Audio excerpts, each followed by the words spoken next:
একটি ৩ মিটার গভীর চুলায় বিশাল পরিমাণ কাঠ জ্বালানো হয় এবং আগুনের তাপমাত্রা ৪০০ ডিগ্রি সেলসিয়াস পর্যন্ত উঠে যায়। এই উচ্চ তাপমাত্রায় তৈরি করা হয় শানডং কোয়ানচেং রোস্টেড পিগ, যা চীনের প্রায় ৪০০ বছরের পুরনো এক ঐতিহ্যবাহী খাবার। এই বিশেষ পদটি তৈরি করার জন্য একটি সম্পূর্ণ শূকরকে প্রথমে ভালোভাবে মেরিনেট করা হয়, এরপর সেটিকে একটি বিশেষ ট্র্যাক সিস্টেমের মাধ্যমে চুলার শীর্ষে নিয়ে যাওয়া হয়। এই সময় আগুন কিছুটা কমে এলেও চুলার অভ্যন্তরীণ তাপমাত্রা তখনও ৩০০ ডিগ্রির বেশি থাকে। এরপর মেরিনেট করা শূকরটিকে অত্যন্ত সাবধানে চুলার ভেতরে রাখা হয় এবং মুখ বন্ধ করে বালি দিয়ে সিল করে দেওয়া হয়, যাতে ভেতরের তাপ ঠিকভাবে সংরক্ষিত থাকে। ১ ঘন্টা ধীরে ধীরে রান্না হওয়ার পর চুলার মুখ খোলা হয়, আর তখনই বাতাসে ছড়িয়ে পড়ে এক অসাধারণ সুগন্ধ, যা এই ঐতিহ্যবাহী খাবারের অন্যতম বড় বৈশিষ্ট্য। এই বিশেষ রোস্টেড পিগের বাইরের অংশ থাকে একেবারে খাস্তা এবং ভেতরের মাংস হয় নরম ও রসালো।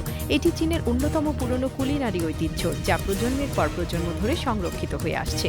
চীনের এই ব্যক্তি দাঁড়িয়ে আছেন একটি চুলার সামনে, যার তাপমাত্রা ১৩০০ ডিগ্রি সেলসিয়াস এবং এটি টানা ৩ দিন ধরে এবং ৩ রাত ধরে চলছে। এই অত্যন্ত উচ্চ তাপমাত্রায় এক বিশেষ ধরনের চায়ের পাত্র তৈরি করা হচ্ছে, যাকে বলা হয় ফ্যাংলিং পট।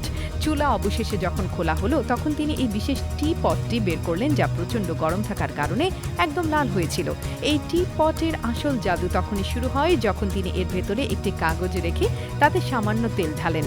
মুহূর্তের মধ্যে আগুন জ্বলে ওঠে এবং তারপর তিনি এতে পানি ঢেলে দেন, যাতে এটি ধীরে ধীরে ঠান্ডা হতে পারে। ঠান্ডা হওয়ার পর টি পটের গায়ে একটি ড্রাগনের ছবি ফুটে উঠল।